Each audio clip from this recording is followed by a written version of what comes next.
Bonjour et bienvenue à vous sur ce nouvel épisode de l'Instant T où aujourd'hui on boucle la ronde des sabbats avec le nouvel an sorcier, c'est-à-dire Samhain, le sabbat qui se déroule dans la nuit du 31 octobre au 1er novembre et dont l'histoire est particulièrement riche, donc je vais laisser Mélissandre vous la présenter.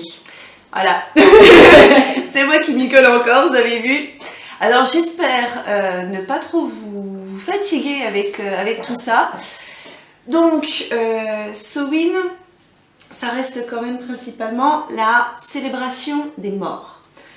Samhain, on est cette fois-ci réunis, contrairement à Beltane, où on célébrait les vivants avec les morts, ici on célèbre les morts avec les vivants.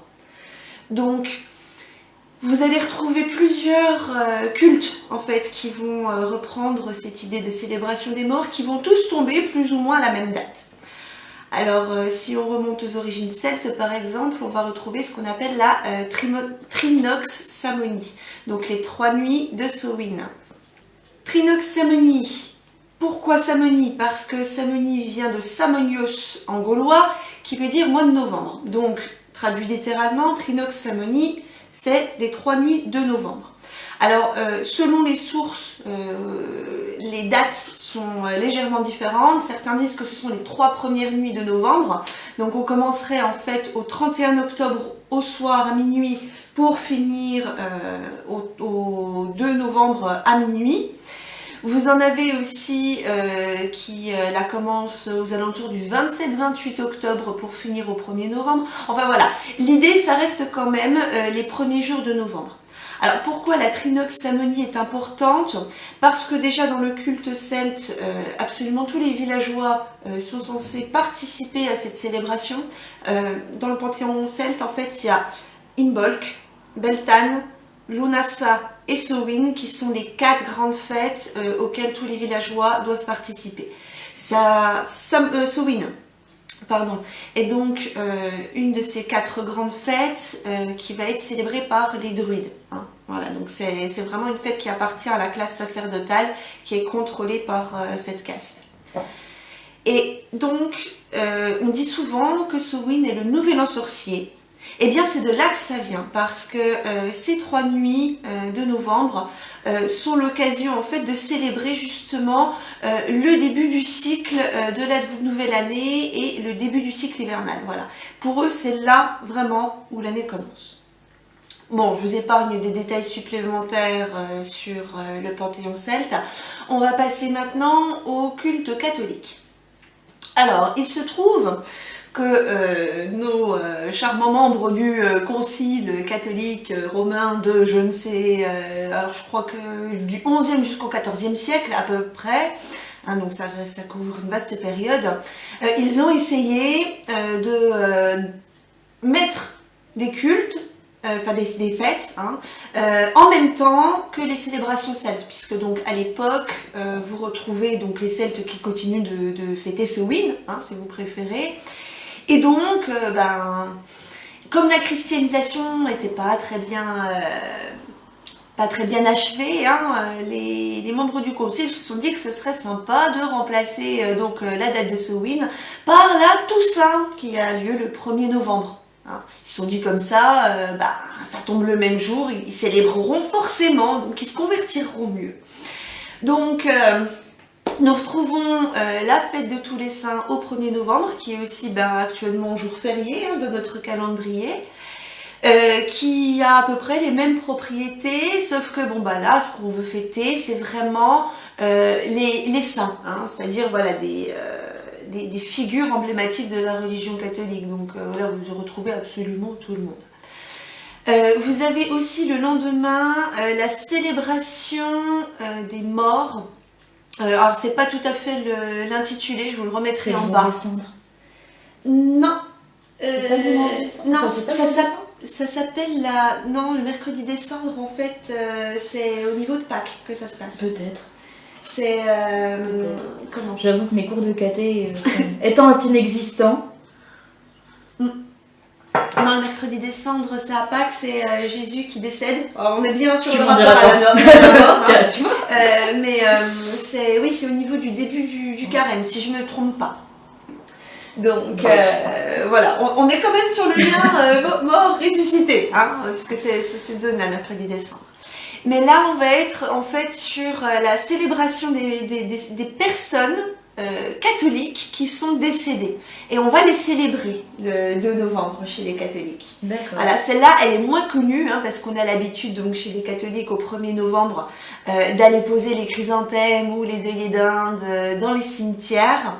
Mais normalement, ça ne devrait se faire que le 2 novembre, puisque c'est là où on fête nos morts à nous. Et que la veille, normalement, c'est la fête des saints.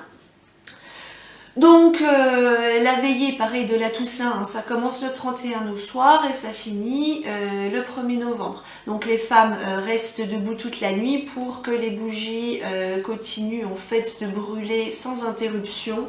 C'est pareil, c'est quelque chose qu'on retrouve un peu dans toutes ces célébrations. Hein.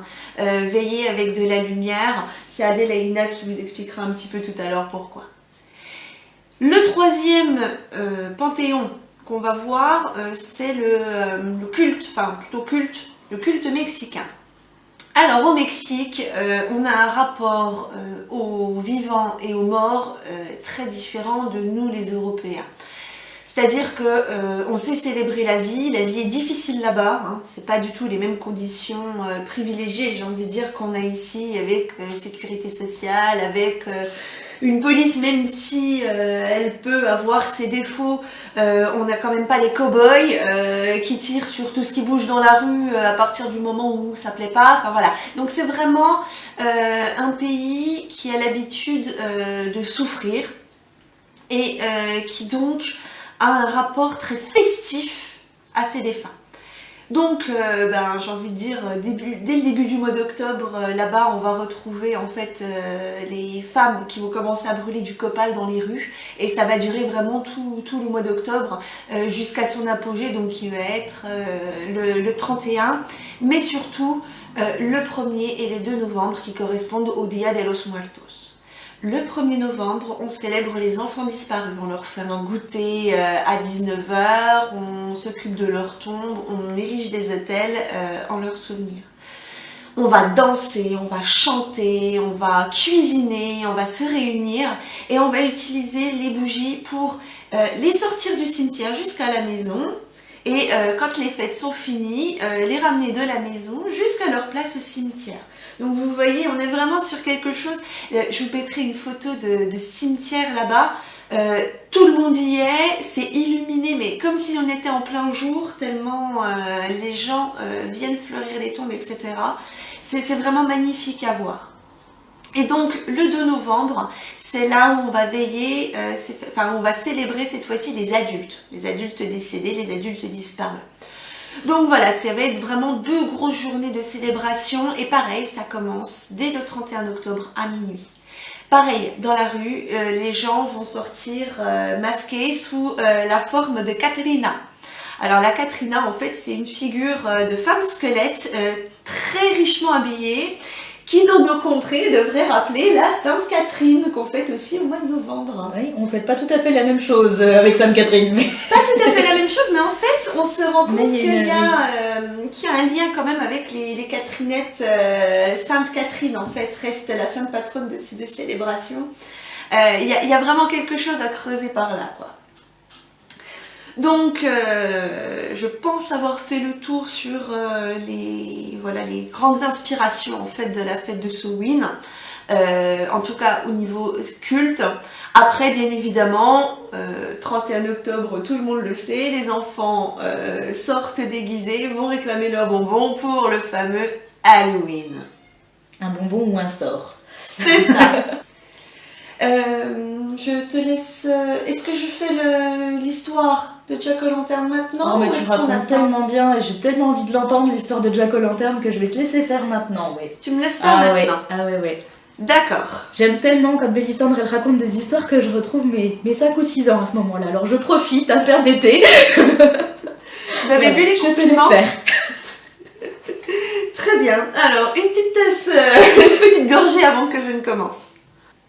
Il était donc une fois en Irlande un maréchal ferrant nommé Jack. Notre cher Jack, un jour où il avait un peu trop porté sur la bouteille, dans la taverne, bouscule quelqu'un. Et lorsqu'il se retourne, cette personne qui l'a bousculé n'est autre que le diable. Le diable, ici pour racketter quelques âmes supplémentaires afin de nourrir son petit monde des enfers, se dit voilà l'occasion de récolter une âme supplémentaire. Et donc propose à Jack, l'histoire l'a oublié, un pacte. Jack réfléchit et finit par conclure ce pacte avec le diable. Le diable, en échange de ce service, lui demande bien évidemment, comme tout le monde le sait, son âme. Mais notre cher Jack, qui est plutôt rusé, va jouer un vilain tour au diable en lui disant « Merci de m'avoir exaucé et bien évidemment je serai prompt à te suivre, mais allant aux enfers et ne pouvant plus profiter des bontés de la vie, j'aimerais que tu m'offres une dernière pinte de bière. » Le diable agrée, après tout, il a bien récupéré une âme supplémentaire et en bon prince se transforme en penny pour payer l'aubergiste. Notre rusé Jack se saisit de la pièce et l'enferme dans sa besace avec laquelle il y a une croix chrétienne. Et notre diable, enfermé dans la poche de Jack, ne peut plus sortir à cause de cette croix. Et là, notre Jack sort de la taverne bien tranquillement et commence à murmurer au diable. « Tu vas être pris un bon moment dans cette poche si tu n'agrées pas à ma requête. » Le diable, un peu contraint, l'écoute. Jack lui dit « Je te donnerai mon âme, je te l'ai promis, mais je te demanderai 10 ans de sursis. » Le diable, bien contraint, obtempère et lui accorde 10 années de plus en échange de sa libération. Jack ouvre sa besace et le diable s'en repart de là où il est venu. 10 années passent et notre Jack, hormis quelques déboires avec d'autres habitants parce que Jack était quand même un petit peu porté sur la bouteille, vit 10 années de quiétude, 10 années de liberté. Mais voilà, 10 ans arrivent et notre cher diable n'a pas oublié son âme. Il se rend donc chez notre maréchal Ferrand pour aller réclamer son dû. Jack, encore une fois, va tenter de jouer un sale tour. Il lui dit « Bien sûr, je ne te priverai aucunement de ton dû, mais le voyage va être long et j'aimerais bien profiter d'un dernier fruit. Tu vois, j'étais là-haut, j'allais prendre cette pomme, mais elle est un peu trop haute pour moi. Voudrais-tu bien aller la cueillir pour moi? Ça nous fera une collation pour le voyage. » Le diable, guère pressé, après tout, sa victime obtempère, se décide à grimper à l'arbre pour aller chercher la pomme. Et alors, notre rusé Jack se dépêche vite de graver avec son couteau une croix chrétienne. Notre diable est à nouveau attrapé. Impossible de descendre de l'arbre. Il reste suspendu, comme figé. Et notre cher Jack lui dit « Puisque tu es occupé là-haut, il serait peut-être temps de renégocier notre contrat. » Le diable, vraiment agacé, lui dit qu'il n'en est pas question. Et Jack lui rappelle gentiment que le diable va rester très longtemps suspendu comme un menet s'il refuse d'obtempérer. Le diable contraint et d'un air un peu malicieux lui dit « Que veux-tu exactement ?» Jack lui dit « Eh bien, j'y réfléchis et je ne veux jamais aller aux enfers avec toi. » Le diable réfléchit. Un petit sourire se dessine et lui dit « Très bien, Jack, jamais tu ne passeras la porte des enfers. Jack efface la croix et le diable s'en repart. Jack, sa liberté regagnée, décide de fêter ça à la taverne. Et il s'enivre encore et encore, et continuera jusqu'à son dernier souffle. Lorsque le moment vient de quitter cette terre pour partir, Dieu seul sait où, notre Jack atterrit à la porte du paradis. Là, Saint-Pierre lui dit que, en raison de sa vie de débauche, le paradis lui est refusé à jamais. Il doit donc aller se rendre chez le diable. Étant donné son passif avec ce dernier, Jack n'a pas très envie d'y aller. Cependant, errer seul, la nuit, dans les ténèbres, en ayant faim, en ayant froid, lui fait craindre davantage cette vie d'errance que les enfers. Il se rend donc à la porte des enfers. Bien évidemment, notre cher ami le diable l'y attend et lui dit « Bonjour Jack, que viens-tu faire ici ?» Jack lui explique alors que le paradis lui est à jamais refusé et que donc il dépend des enfers. Le diable lui dit « J'aurais bien volontiers pris ton âme, mais rappelle-toi Jack, tu m'as fait promettre, jamais tu ne passeras à la porte des enfers. Cependant, je suis bon prince. Je t'offre un charbon ardent pour éclairer ton chemin. » Jack, bien contraint de devoir retourner sur terre en errance pour les siècles et les siècles à venir, prend très vite ce charbon offert par le diable, parce que, errant dans la nuit, sans lumière, il est très facile de se perdre, de perdre qui l'on est. Et c'est ce qui terrorise Jack.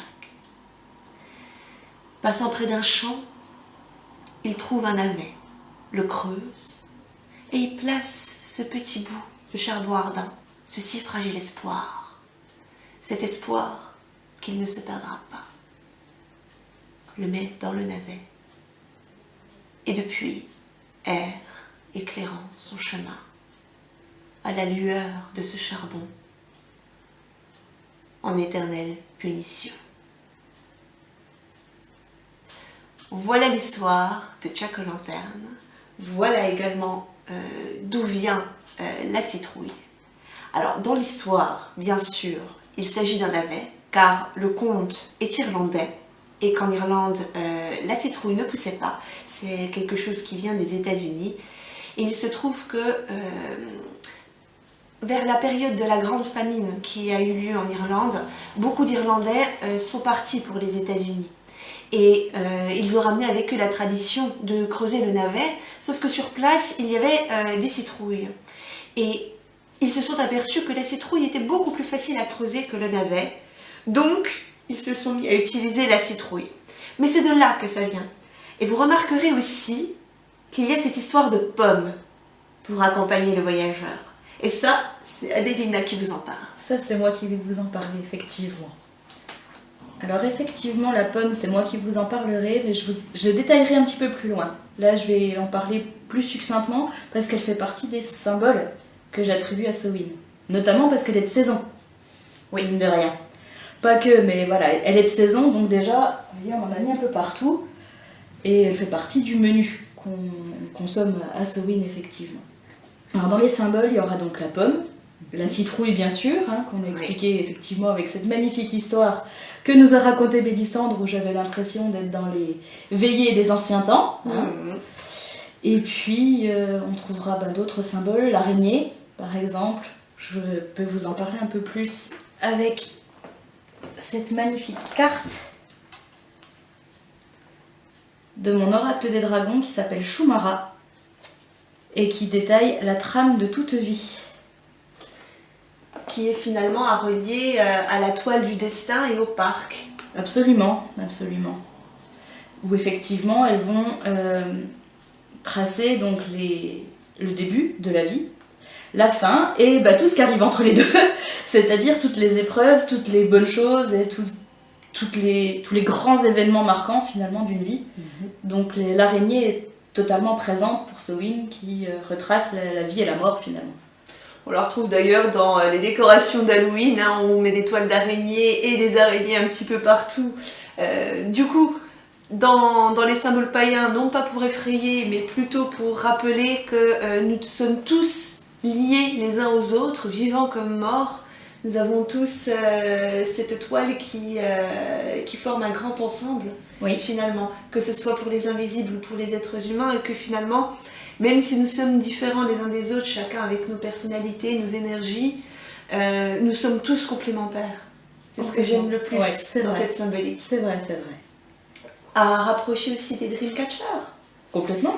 C'est l'année dernière, on l'avait fait chez moi, Samhain. C'est pas souvent que je fais des sabbats à la maison parce que j'ai pas beaucoup de place, mais Samhain reste un de mes préférés. Et j'avais fait un attrape-rêve dans lequel justement vous retrouviez un grand cerceau avec une toile et une araignée au centre que j'avais posté à la fenêtre justement pour filtrer, si vous préférez. Filtrer le passage. Voilà ceux qui étaient là pour de bonnes raisons, de ceux qui étaient là pour de beaucoup moins bonnes. Voilà. Pour évincer les fauteurs de troubles, tout simplement. Voilà. Parce que l'année dernière, effectivement, on avait fait... on vous racontera ça dans les activités, mais sommairement, on a fait une espèce de roue pour apprendre à se connaître, nous et les entités. Voilà, on vous en reparlera. Dans les autres symboles, il y a tous les symboles d'Halloween, hein, c'est-à-dire les fantômes, effectivement, qui représentent aussi les esprits errants, tel Jack aux lanternes. Les sorcières, évidemment, hein, c'est le nouvel an sorcier, n'oublions pas, donc les sorcières sont mises à l'honneur, mine de rien. Complètement. Les squelettes, la Santa Muerte et associée. La Katrina, justement, voilà. Qui reste aussi un squelette, élégant, mais un squelette. La citrouille, je l'ai mentionné au départ, et il restait la corneille, ou le corbeau, qu'on dit non. Harry Potter, là. Et... Ah oui, on est à Harry Potter, le corbeau. Et puis le petit crâne aussi, que j'ai mis en breloque et suspendu. Exact. Et ici aussi, le corbeau, quoi. Voilà, donc oui, les symboles de Samhain qui nous ramènent dans les énergies de base dont Bélissandre nous parlait tout à l'heure, en correspondance avec celle de Beltane finalement, où effectivement le voile entre les mondes va être extrêmement fin. Donc où on va pouvoir accéder au monde invisible beaucoup plus facilement finalement. C'est aussi pour ça peut-être qu'il y a autant de créatures du monde invisible un peu partout à ce moment-là, c'est parce que c'est le moment ou jamais de les ressentir finalement. Ben, c'est vrai que, comme on disait, les Celtes pour eux c'est vraiment le début de l'hiver, donc le début de la saison sombre et donc là où on entend le mieux les invisibles. C'est pour ça souvent qu'on dit que Samhain, le vol entre les mondes est extrêmement fin parce que effectivement c'est la nuit où ils peuvent se mêler à nous. C'est d'ailleurs pour ça qu'on se déguise. C'est pour ça qu'on se déguise et qu'on se masque. Effectivement. Je repense à ce dessin animé que j'avais adoré, et là je sais pas si vous l'avez vu, Coco. Il faut à tout prix que je te le montre. Cette année, je te le montre, je m'en fiche. On le dit depuis des années, mais cette année, je te le montre, je m'en fiche. Je l'ai toujours pas vu, effectivement. Il est magnifique, ce dessin animé. Et toi qui travailles avec la Santa Muerte, je trouve que c'est une approche pour enfants, mais justement du culte de la Santa que je trouve vraiment intéressante. Et voilà, si vous l'avez vu, ou si vous l'avez vu, vous comprenez. Et si vous ne l'avez pas vu, regardez-le. Vous verrez qu'il y a vraiment toute la symbolique de Samhain vue par les Occidentaux qui voient les symboles orientaux, si vous voulez. C'est vraiment le mélange des deux univers et j'aime vraiment beaucoup. Ça, et il y a aussi un épisode de Supernatural où on retrouve l'histoire de Samhain, où justement, cette fois-ci, il y a même l'invocation de la divinité, d'une divinité titulaire, vraiment, où on retrouve, pareil, l'utilisation des citrouilles et de tout un tas de trucs. C'est pas trop mal fait, voilà. C'est pas exceptionnel non plus, mais franchement, ils sont plutôt bien débrouillés. Voilà. J'avoue que Supernatural, j'ai vite lâché, mais c'est une autre histoire. Mais dans l'épisode de Supernatural, ils expliquent que justement, les gens se déguisent pour ne pour paraître des esprits invisibles, puisque c'est vraiment l'époque où les esprits invisibles peuvent se matérialiser physiquement, et donc ça évite aux enfants de se faire manger, si vous préférez, se faire arracher dans les rues pour se faire manger par les monstres. Donc on se déguise en monstre pour se mêler à eux sans se faire repérer en tant qu'humain. Mission d'infiltration. C'est ça. Après, on retrouve aussi ça beaucoup chez le panthéon japonais. En fait, on a ce qu'on appelle les yokai. Et très souvent, en fait, ils ont des masques justement qui leur permettent de cacher leur monstruosité. Et les humains, quand ils veulent se mêler aux yokai, portent aussi des masques justement pour cacher leur humanité et pas se faire manger. Voilà, on le retrouve dans un manga aussi qui s'appelle Le Pacte des Yokai, que j'aime beaucoup. C'est vraiment un super anime, parce qu'il est aussi en anime, et un super manga papier. Voilà, fin de la parenthèse. Une autre symbolique de Samhain que j'aime beaucoup, c'est celle-ci. C'est le retourneur de temps d'Harry Potter, hein, pour ceux qui ne le verraient pas forcément bien d'ici. Pourquoi le retourneur de temps? Parce qu'en fait, Samhain, pour moi, c'est une nuit qui est en dehors du temps. Dans le sens où le 31 va être la fin de l'année, le premier, le début de l'autre, et vu qu'on fête Samhain pile entre les deux, c'est une nuit qui pour moi est en dehors du temps. Voilà. Donc j'aime beaucoup avoir le retourneur de temps autour du cou, histoire de maintenir une temporalité là où il n'y en a plus en fait. Voilà. C'est pas faux, c'est pas faux. C'est vrai qu'à Samhain, on peut vite se trouver avec des temps accélérés ou des temps au contraire extrêmement ralentis. Bah, c'est là qu'on se rend compte de la perception quantique du temps en fait. C'est pas faux. C'est vraiment la nuit où, oui, pour la perception quantique du temps, c'est la nuit à tester quoi, vraiment. Voilà. Et c'est vrai que oui, si vous avez la chance, puisque c'est le vol entre les mondes, mais c'est aussi là où les portails sont les plus présents, les plus palpables. C'est vrai. On sent tout de suite les changements de temporalité quand on passe ces portails-là. Je pense par exemple dans les forêts ou dans des lieux chargés. Vous allez voir, c'est assez magique ça, vraiment. C'est aussi l'occasion, du coup, mais ça on en reparlera peut-être plus dans les activités, mais justement d'aller fouiller dans ces portails. Oui, d'aller explorer les temporalités. C'est franchement le moment jamais de le faire et c'est franchement intéressant et c'est franchement fun. C'est pour ça que un thé de Samhain psychique pour justement se permettre de voyager, c'est juste le top du top. Le must, j'avoue. Ouais.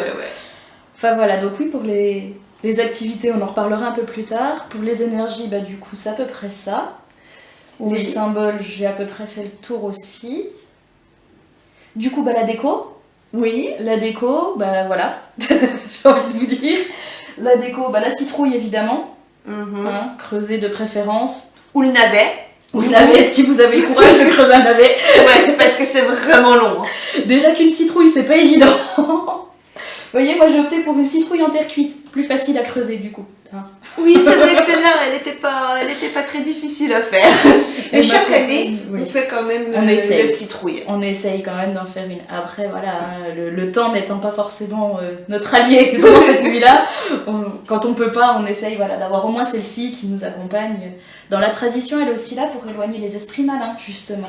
Elle a aussi la même symbolique finalement que ta toile d'araignée que tu avais mis sur ta fenêtre. C'est l'idée de vraiment pas se perdre. C'est ça. Aussi. De pas se perdre et puis voilà, elle fait un peu effet gargouille. Hein.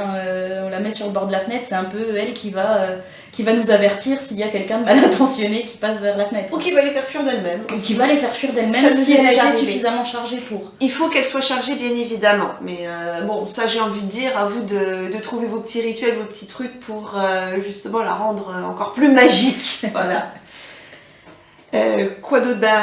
Les bougies hein, en décoration.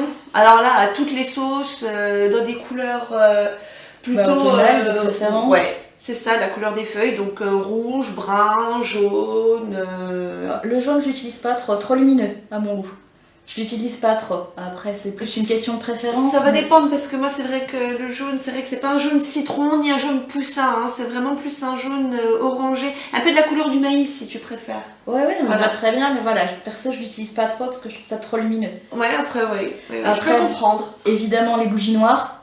Oui. Hein avec des petites couleurs rouges comme oui, là, c'est thématique, là, pour le coup, les couleurs rouges. Bon, ça fait très Halloween, hein, pour le coup, mais bon, ça marche aussi. Mais ça reste quand même le sang de la vie et on a une période où on veut attirer les défunts et mine de rien, le sang ou l'imitation de sang ça aide. marche bien pour les attirer. Hein, ça aide, c'est un fait. Donc en déco, oui, beaucoup de bougies parce que ça fait la lumière hein, sur une nuit relativement sombre. Donc, et c'est la seule lumière que j'utilise d'ailleurs pendant la nuit de Samhain. Ou alors c'est vraiment des lumières très très tamisées. Je n'utilise très très peu d'autres. Oui, c'est vrai que tu fais ça. Moi, ce que j'aime bien aussi, alors je ne l'ai pas emmené là, mais j'ai une lanterne. Ta petite lanterne. Ouais. Et la lanterne qui est aussi là pour guider les âmes qu'on met à la fenêtre. C'est vrai que toi, tu la mets dans ta citrouille, oui, ça je le sais. Ça, c'est sur ta lanterne. Moi, c'est ma lanterne, ouais. Donc pareil, hein, adapter le support, mais l'important c'est vraiment une bougie à la fenêtre, déjà en souvenir, hein, et puis aussi pour les inviter à la maison, pour qu'ils repèrent le chemin de loin. La lumière les aide à venir à vous, quoi. Alors après, voilà, moi j'en ai 3 dans la petite qui est là. Oui. Une pour justement le souvenir, une pour guider les âmes donc jusqu'à moi pour fêter Samhain avec moi, et une pour éloigner les esprits malins. Oui. Voilà, d'où l'intérêt d'en mettre plusieurs. Oui, après, vous faites comme vous voulez. Hein, mais... 3, ça reste aussi le triangle, de la manifestation, enfin voilà, hein, on peut etc., trouver la etc. Et puis en plus, c'est amplificateur. Hein, c'est vrai. Quoi d'autre pour les décorations? La nappe plutôt noire, hein, c'est plutôt noir et orange. C'est ce que tu me fais, toi, hein, de l'orange avec celle de noir par-dessus. L'inverse, parce que c'est toi qui as une nappe orange. Moi j'ai juste une nappe noire et une surnappe orange, donc effectivement je mets les deux. Et quand Bélissandre m'aide à faire la déco, effectivement on va faire l'inverse. Elle va m'emmener sa grande nappe orange et je vais mettre la surnappe noire. Mais l'important, voilà, c'est d'associer les deux couleurs, après comme vous le sentez, hein, voilà. Et puis là j'ai envie de dire pareil, hein, vous faites plaisir avec les feuilles d'automne, hein, parce qu'il y en a plein là. Vous savez, espèce de lierre rouge, là, les grosses feuilles qui ressemblent à de l'érable. C'en est pas, hein, mais je sais même plus comment ça s'appelle cette plante. Moi je sais que j'adore en mettre partout. Il y avait une année pareil, tu te rappelles, on en avait mis partout au-dessus de ses portes et de ses fenêtres pour faire des espèces de passages. On s'était régalé. Pour faire des passages. Des passages. Les miroirs. Oui, il y a bien sûr les miroirs. Qui t'a parlé de passage, les miroirs. Oui, bon, bien les traiter aussi, hein, éviter qu'il y ait des invités non désirés qui s'incrustent dedans. Mais voilà, s'ils sont traités pour, les miroirs peuvent représenter justement le monde invisible qu'on invite à notre table. On le met en général en bout de table vers nous pour qu'il trinque avec nous. Alors, moi effectivement, mon grand-père m'a laissé un grand miroir qui est large comme ça et très très haut. Et en fait, je le mets en bout de table parce que déjà c'était mon grand-père et qui s'asseyait en bout de table, hein, comme veut la tradition des ancêtres. Hein, c'est le plus âgé qui se met en bout de table, le chef de famille en fait. Hein. C'est ça. Voilà. Donc je le mettais là, comme ça il se reflétait sur toute la table et il pouvait profiter du banquet avec nous, bien sûr avec son assiette dédiée. Voilà. Et bien sûr sur l'autel, vous faites pareil pour les entités et les divinités. À cette époque, on partage avec tout le monde et c'est vraiment l'occasion de passer du moment en cuisine, hein, pour vraiment faire tout ce qui plaît à tout le monde. Hein. C'est vrai. Après l'autel il est un peu particulier, l'autel de Samhain. Hein.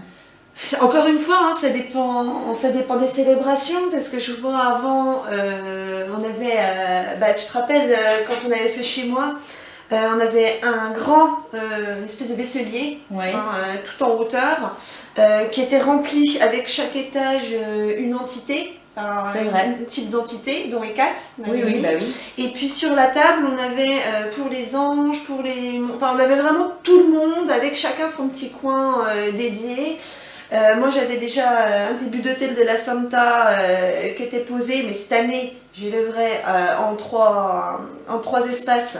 En 3D, j'allais ça, plus l'hôtel des ancêtres que j'ai maintenant, parce que c'est la première chose que la Santa Muerte m'a dit, c'est faire l'hôtel des ancêtres. Je faisais le culte des ancêtres, mais pas avec l'hôtel, donc je l'ai créé en plus dans une pièce à part, donc voilà. Tout de suite, ça fait beaucoup de choses à Samhain quand on veut les célébrer. C'est vrai que des hôtels temporaires, on va dire, c'est quand même bien sympa. Puis ça permet vraiment de recevoir facilement les entités à la maison. Alors après, par manque de place, moi je sais que je fais un gros hôtel plutôt que de faire plein de petits partout parce que je peux pas. Oui. Mais du coup, sur mon hôtel, je vais avoir les 4 calices. hein, histoire de vraiment inviter tout le monde. Voilà, parce que j'en ai un pour les fées, un pour les divinités, un pour les ancêtres et un pour les astres. Je les détaillerai vraiment plus dans une autre vidéo que je vous ferai sur les calices. Mais voilà, ils sont tous, oui, je sais pas si vous les voyez bien, ils sont autour de la citrouille. Hein, et puis le dernier aussi. Voilà, le dernier il est un peu particulier parce que je m'en sers vraiment, très différemment des autres, hein, étonnamment. Il est dédié à personne en particulier et je m'en sers plus comme d'un chaudron en fait de celui-ci. Tu t'en sers comme d'un chaudron? Je m'en sers pour laisser macérer mes os ésotériques en fait. Ah, d'accord. Parce que comme ils sont pas amenés à être consommés, oui, ça risque rien dans le métal. Et comme il est chargé de la triple lune, et etc., c'est vrai que pour les os ésotériques qui craignent pas la lumière, voilà. Oui, pour ton travail 4 quoi. Par exemple, voilà. Entre autres. Mais on la patte. Oui, oui, c'est-à-dire que elle fait tout pour la marquer aussi. Je sais pas si vous la connaissez, mais et Kat marque son territoire mine de rien. Pour les activités de Samhain, alors personnellement, je le fais en 2 temps. Je vais avoir une partie avant minuit, où du coup ça va être plus nostalgique, plus vraiment la fin de l'année, donc vraiment où je vais faire le bilan sur l'année écoulée, où je vais vraiment réfléchir, commencer vraiment l'introspection, enfin voilà, ça va être plus empreint de nostalgie et de peut-être un peu de mélancolie, même si je lutte contre la mélancolie à corps et à cri, mais voilà, c'est à ce moment-là d'ailleurs que je vais faire ta visualisation. Oui. Parce que la sorcière, près de son chaudron, etc., elle reste très empreinte de nostalgie à mon goût, et du coup je préfère la faire avant minuit. Je vois ce que tu veux dire. Alors, en sachant que moi à Samhain, alors il n'y a pas de. Il n'y a plus cette langueur de mes bonnes. Au contraire, je vais être très dans la festivité, dans la joyeuseté. Mais comme le voile des monts défunts et que je suis assez sensible, je vais avoir tendance à me déconnecter très rapidement. Donc c'est vrai que on est toujours à mi-chemin, hein, vu que c'est vraiment un entre-deux. À mi-chemin entre les moments où on part, où on est observateur passif du monde qui nous entoure, et les moments d'action. Donc c'est important pour moi à ce moment-là d'essayer de me réancrer d'une façon ou d'une autre, donc que ce soit dans la cuisine, à travers donc une visualisation. Et c'est vrai que selon le moment où on l'écoute, si c'est dans la journée, pendant qu'on fait des activités par exemple, ça va être plutôt quelque chose qui va nous amener sur du travail, alors que si on l'écoute après-midi, effectivement, on va plus avoir tendance à partir. Voilà. Donc, c'est toujours pareil, hein, à vous de voir ce que vous voulez en faire et ce que vous préférez. Après, vous pouvez l'écouter aussi avant, hein, déjà voir de quoi ça parle, comment elle est conçue, puis ensuite choisir comment vous voulez, quand vous voulez l'écouter. Voilà. Et dans quelles conditions, effectivement. Et dans quelles conditions. Mais on fera une vidéo toutes les deux sur les visualisations, les méditations, avec les techniques justement pour être dans les meilleures conditions pour écouter et aussi pour créer. Puisqu'au final, le but c'est que vous puissiez les faire vous-même tout seul. Donc c'est vrai que nous on propose, j'ai écrit des visualisations, moi je les aime bien courtes. L'idée c'est vraiment d'avoir des visualisations qui nous permettent de nous mettre dans les énergies. On n'est pas sur du travail sur soi encore avec celle-là. Non. Pour moi ça c'est une méditation. Une visualisation c'est apprendre à imaginer les choses qu'on vous dit. Voilà, c'est petite différence. Mais on en reparlera vraiment dans une vidéo de façon plus détaillée à l'occasion. Ouais. Donc voilà, donc avant minuit, effectivement, chez moi ça reste très sombre, ça reste très, très dans le souvenir, presque dans le deuil finalement, si vous voulez, de la célébration de la mort, mais à l'européenne, j'ai envie de dire. Ouais. Voilà, très sombre et presque triste, mais voilà, avec une façon de les laisser aller. Et justement, à minuit, donc, et c'est là que je vais vous reparler de la pomme, parce que je l'utilise en 2 fois, c'est-à-dire que je l'utilise dans un premier temps pour protéger ma maison, parce qu'au centre, vous voyez, il y a un petit pentagramme sur lequel je vais coudre, coller et autres... À la cire, je suppose. À la cire, oui, bien sûr. Je ne mettrai pas de glu là-dessus. Cire d'abeille. En général, oui. Ou sinon, une cire de bougie noire. Je vais par exemple utiliser la bougie de Samhain pour le bannissement. Que je vais couler dessus. Et voilà. Et je vais coller une feuille de laurier pour justement protéger ma maison et bannir les mauvais esprits qui auraient pu tromper la gargouille. Voilà. Parce qu'il y a des petits malins.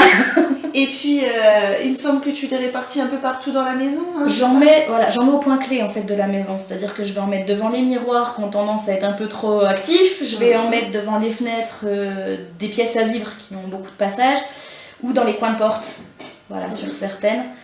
Et je l'ai surtout beaucoup utilisé à l'époque où j'étais enceinte, parce que c'est une protection qui est passive, si vous voulez, qui n'est pas agressive au niveau énergétique et qui n'a pas besoin de moi pour agir, donc qui ne pompe pas dans mes propres énergies. Et ça, mine de rien, en étant enceinte, c'était pas une question. Il fallait pas que ça puisse dans mon énergie. Et puis, faut avouer que quand on est enceinte, les huiles essentielles et tout ça, on est Mauvaise obligé idée. d'oublier. Donc, les alternatives existent. Voilà, donc voilà, si jamais, hein, ça peut être une alternative intéressante. Puis ça, je crois que c'est une des magies les plus vieilles qui soit. Hein. Les plus La vieilles au pomme monde. dans le laurier. Hein, C'est une des plus vieilles du monde, Oui. c'est clair. Et la pomme, je l'utilise aussi à minuit juste cette fois, où là, effectivement, mon travail avec Eka va ressortir encore un peu, je suis désolée. À minuit, je vais prendre ma grosse cuillère, ma pomme, et je vais aller enterrer une pomme dans le jardin. Pourquoi ?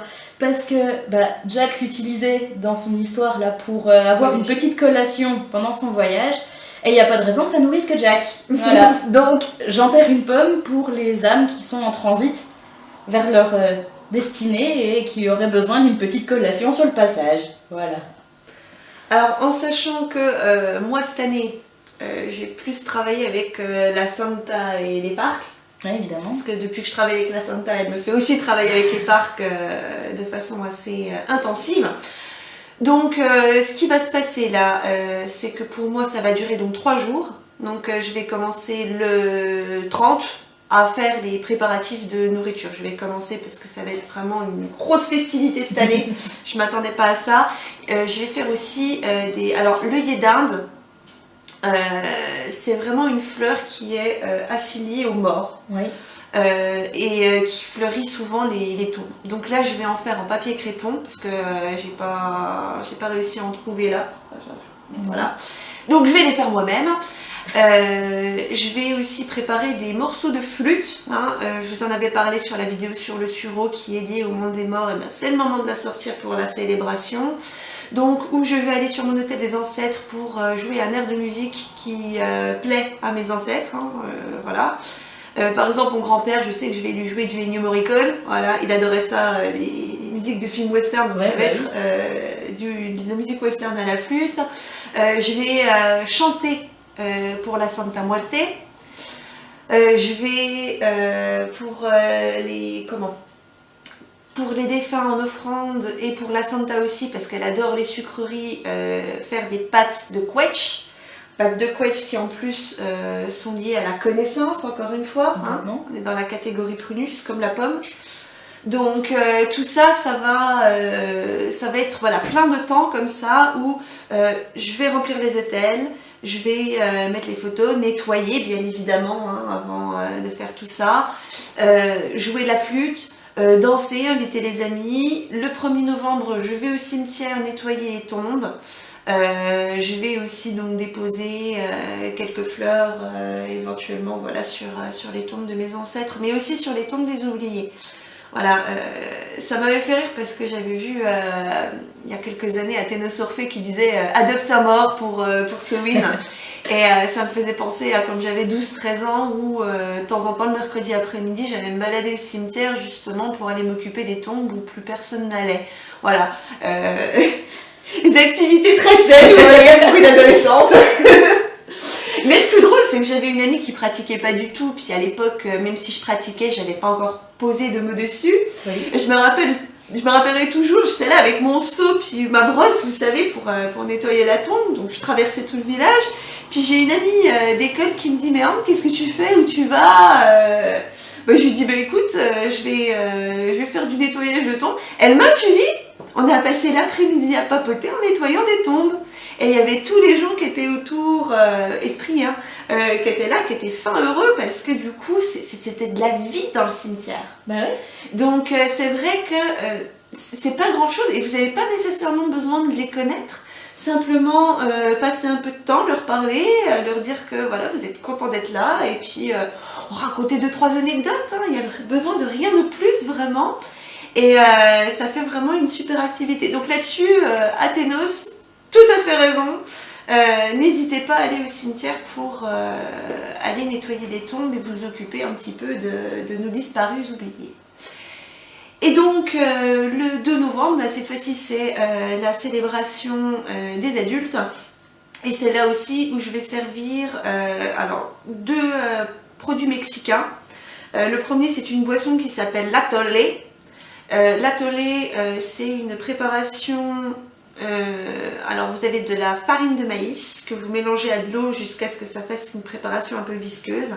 Et puis, vous agrémentez avec du chocolat, du sucre de canne, etc. Plusieurs choses comme ça, de la vanille ou de la noix de coco. Il y en a même qui le font à la mangue.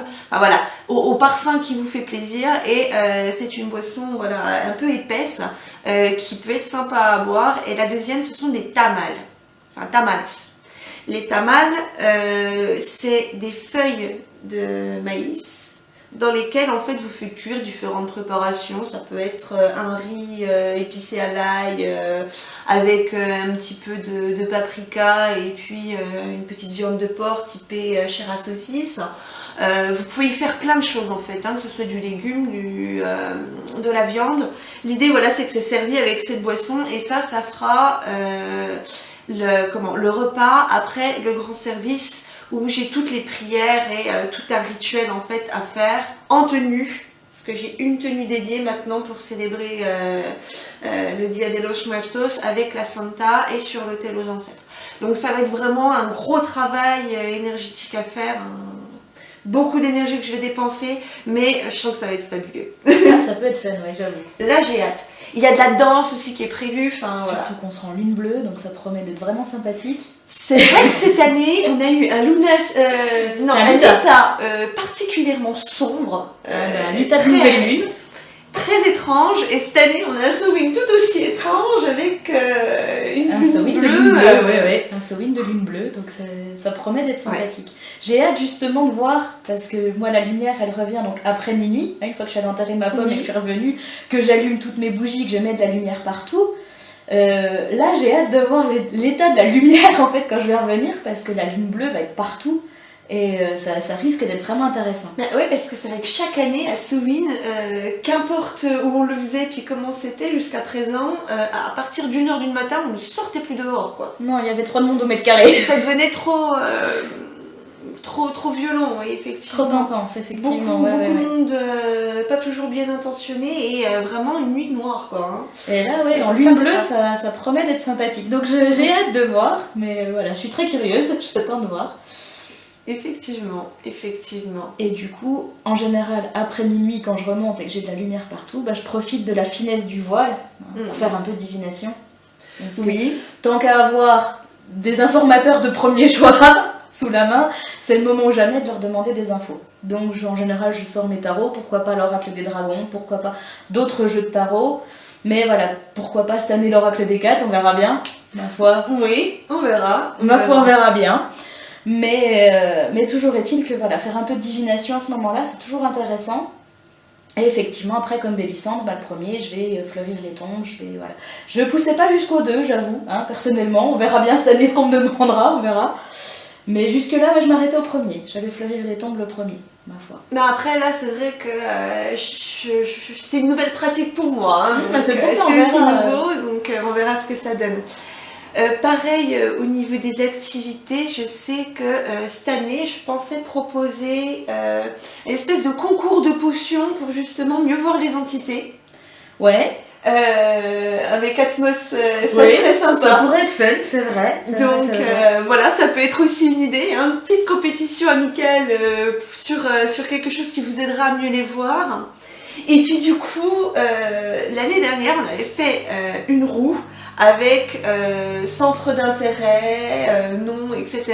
Un espèce de portrait chinois en fait, si vous voulez, les couleurs préférées, les animaux, enfin voilà, vraiment les symboles, vraiment le portrait chinois qu'on faisait quand on était gamin dans la cour de récré, quoi. Sauf qu'on a associé ça en fait aux entités avec lesquelles on aurait pu être amené à travailler pour x, y raison. Une façon de leur dire, bon voilà, maintenant c'est bien beau de vouloir travailler avec vous, mais avant il faudrait peut-être qu'on fasse connaissance. Puis bon, c'était l'année dernière, du coup, ce qui s'était passé, c'est que pour accueillir les entités, j'avais dû baisser mes barrières. Donc il y a eu, ça a été un travail en fait de 2 mois en amont, où 2 mois avant, j'ai écrit un petit rituel pour lancer les invitations, pour qu'absolument toutes les entités qui voulaient venir viennent. Hein. Parce que l'idée, c'était vraiment de faire comme un nouvel an, si vous préférez. On se réunit, on fait la fête, on boit, et puis on souhaite la bonne année à minuit. Et ben là, on a voulu faire la même chose pour Samhain. Donc 2 mois auparavant, j'ai envoyé des invitations. J'ai dû aussi aller piocher dans nos amis éthérés communs des videurs. C'est vrai. Voilà. C'est bon, vrai, ils n'étaient pas en reste, hein, ils avaient aussi leur Oh, possibilité. puis ils étaient volontaires, mine de rien. Oui. Ils pouvaient profiter de la soirée aussi, hein, ils avaient leurs alcools, leurs machins et tout, ça y a pas de souci. Mais au moins, voilà, il y avait quand même des protections parce que pour que certaines entités passent, les grosses entités, si vous préférez, généralement n'auront pas trop de soucis en fait pour franchir vos barrières. Hein. Faut pas se leurrer, quand on est humain, les barrières dépassent rarement, sauf si vous en avez fait un égrégore, votre énergie personnelle. Donc toute entité qui a une énergie supérieure à la vôtre, normalement, elle rentre. Donc c'est bien d'avoir toujours des alliés, surtout en une période de fête comme ça, surtout quand vous invitez des choses aussi variées que anges, démons, etc. Hein, on avait vraiment invité tout le monde. Ça permet vraiment, voilà, entité locale, grosse divinité, voilà, que des gens qu'on connaissait et aussi des gens qu'on ne connaissait pas. Hein, Qu'on connaissait de nom. Des fois aussi, oui. Juste le nom, et puis on connaissait pas forcément leur histoire, ou on n'avait jamais forcément eu l'occasion de ressentir leurs énergies. Parce que mine de rien, ils se pointent pas forcément facilement chez toi. Ou... C'est ça. Voilà. C'est vrai qu'en plus, oui, selon l'éloignement des plans, ils peuvent venir ou non, c'est un peu compliqué. Et là, là, on en avait eu toutes sortes. On avait eu un archange, on avait eu un démon, on avait eu un dragon, on avait eu... On avait eu quelques divinités, effectivement. Ouais. On avait eu... On avait eu des petites entités locales, toutes petites. Oui, voilà. On avait eu des élémentaux. Ouais, c'est vrai. Voilà. C'est vrai. Enfin voilà, vraiment de tous les horizons. Ouais. Hein, mais c'était vraiment agréable de faire connaissance avec. C'est ça. Et donc le portrait chinois servait à apprendre à découvrir ces divinités, entités, esprits qui étaient là. Voilà. Et ça, c'est vrai que ça peut être intéressant de... plutôt que ce soit eux qui vous écoutent puis qui répondent à vos demandes, puisqu'on en est sur des histoires lors de la veillée, et veillez avec eux puis les laissez vous raconter leurs histoires.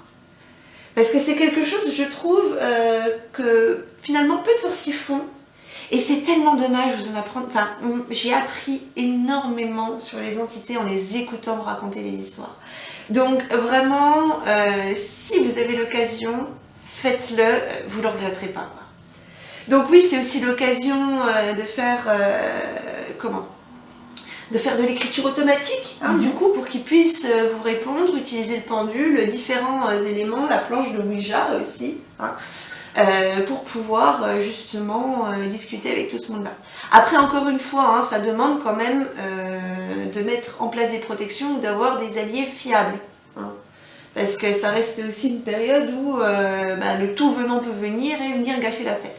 Donc moi, pareil, hein, je vous avais dit, j'avais le Dreamcatcher avec l'araignée et tout le monde savait que il est le premier qui faisait une attaque, il se faisait gober par nos leaders réglementaires.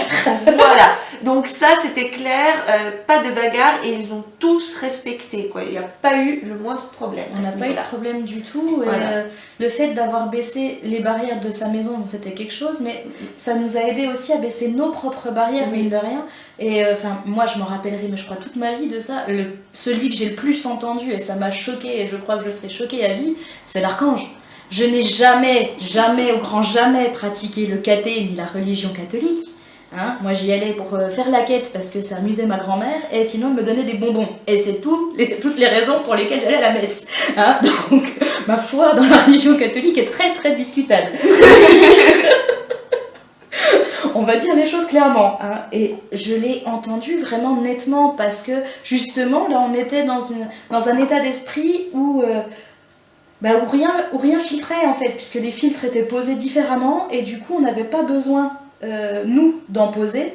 Et du coup, je les ai perçus différemment. J'entends les entités depuis très longtemps maintenant, mais aussi nettement, ça m'est pas arrivé souvent. J'avais aussi une espèce d'antenne réceptrice accrochée. En fait, j'avais pris un grand morceau de frêne sur laquelle dépendaient des fougères. Et au centre, il y avait une lanterne. Donc effectivement, c'était au-dessus de nous, avec l'étoile qui était partout, qui faisait écho et résonance, si vous préférez. Ça faisait un petit peu cage d'amplification. Ouais, mais c'était vraiment intéressant. Et voilà, si vous avez l'occasion d'essayer, bien préparé, hein, n'y allez pas, comme pour une séance de Ouija, hein, n'y allez pas comme ça, en mode je jette les dés pour voir ce qui se passe. Mais si vous avez l'occasion de le faire, faites-le, c'est vraiment intéressant. Nous reste à aborder le repas. Le repas dont on laisse toujours une part, hein, effectivement, moins invisible, hein, évidemment. Toujours en prémisse, c'est-à-dire qu'on les sert d'abord. Voilà. Mais du coup, pour le repas, de saison, hein, le potiron, bien sûr, en soupe, en tarte, en clafoutis, en ce que vous voulez, en gratin. Tu nous les avais fait quoi, farcis cette année? Oui. Avec des lardons et puis je sais pas quoi, c'est Alors, ça donc j'avais mon potiron coupé et vidé, donc il restait la chair. J'ai passé ça au four avec une crème de la pomme de terre qui était déjà pré-cuite, coupée en dés. J'avais mis quoi, un peu de poireau, je crois. Ouais, peut-être. Du lardon, effectivement, et puis il y avait autre chose. Il y avait du fromage, mais je me rappelle plus. Oui, c'est ça. Je me rappelle plus. C'est ça. En fromage, j'ai dû mettre. Et puis du vin blanc. Voilà, et vin blanc. Fromage, c'était pas de l'emmental, c'était un fromage typé mozzarella, quelque chose de neutre pour pas. Agresser les papilles. Mais vous pouvez mettre éventuellement du gruyère râpé. Donc voilà, donc le potiron bien sûr. Après, moi j'aime bien donc effectivement faire des gratins, des choses comme ça. Parce que ça reste les légumes racines et que ça lie quand même aux ancêtres et au monde souterrain, donc voilà. Gratin dauphinois, hein, par exemple. Gratin des futurs rois. Par exemple, après en viande, c'est vrai que je privilégie le porc, toujours à cette saison-ci. On est au début du sacrifice, encore une fois, c'est comme à Mebane, là vous pouvez vous faire plaisir. Alors c'est vrai que oui, là je vais pas utiliser de la viande noble, je vais plus utiliser de la viande dont la graisse, parce que le porc ça donne le sein doux, où la graisse va attirer les morts. Ouais. Voilà, donc ça va pas être de la viande rouge, donc voilà. Tout ce qui peut créer un espèce de gras, quelque chose qui puisse les attirer est bienvenu. Donc généralement, effectivement, ça va être le porc. Voilà, après en dessert la pomme, hein, toujours sous toutes ses formes, en tarte, en compote, Le confit d'oignon aussi, que j'aime bien cette saison. Ouais, ça c'est toi qui le fais en général. L'apéritif ça passe bien ça. Ouais, sur une tartine de pain grillé, pareil. Ou en entrée, c'est vrai que ça passe bien aussi. Et puis moi je sais aussi que pour Halloween, voilà, ça va être des couleurs très orangées à la table. J'aime bien aussi faire un trio de purée. Ouais. Alors avec une purée de carottes, une purée de brocoli, et une troisième purée éventuellement au marron si je peux. Voilà, donc ça fait 3 couleurs dans l'assiette en plus, avec la petite sauce de la viande et tout, ça peut être sympa. Et puis des sucreries en tout genre. Ouais. Parce que le sucre c'est pareil, hein, ça reste une source d'énergie, et comme vous allez dépenser pas mal pour entendre, etc., c'est bien de pouvoir compenser. C'est vrai, c'est vrai. Et puis un thé psychique pour conclure. Et souvent, moi je sais que je nous sers aussi, tu sais, du jus de pomme. Parce qu'encore une fois, la pomme, la connaissance, la corneille aussi. Je trouve que c'est bien lié les deux. Oui. Donc voilà, jus de pomme pour mieux entendre aussi. Jus de pomme, cidre, et puis voilà. Après, c'est ce que je disais, la pomme sous toutes ses formes, en tarte, en salade, hein, pourquoi pas en entrée aussi. Oui. Avec l'oignon, c'est vrai que ça se marie plutôt bien aussi, des petits morceaux de granit, ou voilà, ça passe bien. Et puis voilà, hein. Puis sinon les noix, les noisettes évidemment, qui sont toujours de saison. C'est vrai que je prends du pain aux noix à cette époque. Voilà. Et avec ça, vous avez déjà de quoi faire un bon repas. Hein. Oui.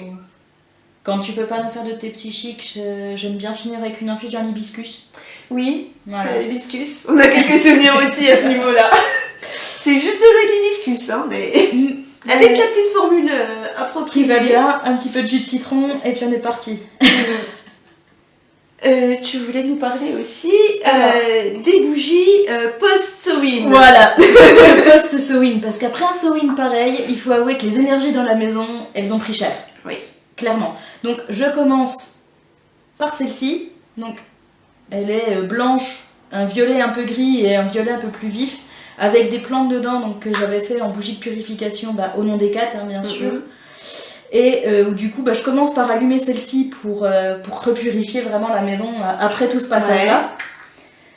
Et ensuite, je me base sur celle-ci. Alors la couleur est pas GG là, je sais pas si vous verrez vraiment la nuance parce que c'est vraiment très. Alors ça on s'est a bien mélangé. Puis à framboise, c'est ça? On a normalement, c'est du brun en fait et du rouge qui se sont mélangés là, mais c'est du brun normalement. D'accord. Voilà, t'as du rouge bordeaux, du brun et normalement du beige. Voilà, ok. qui se sont un peu mélangés. Bon, il faudra que je la retravaille avec d'autres plantes à l'intérieur et celle-là, je vais l'utiliser comme recharge. Donc celle-là, c'était safran, fleur d'oranger et citron. J'ai pas encore senti. Je t'en prie. Ah oui. Voilà. Ah oui, le mélange est sympa en plus. Parce que du coup, il y a l'odeur douce au tout début et puis ça s'intensifie avec les notes du dessous. Ouais. Donc ces trois-là, cette bougie-là sera pour la recharge. Donc je les utilise vraiment toutes les deux en coup sur coup, mais en post-sewing pour vraiment remettre les énergies d'écart, quoi, si vous voulez. Oui, et n'oubliez pas de redresser des barrières derrière ça, parce qu'effectivement, voilà. Et passer le balai. Et oui. Avec la formule d'enchantement, comme on avait présenté, je crois, dans la vidéo sur la purification.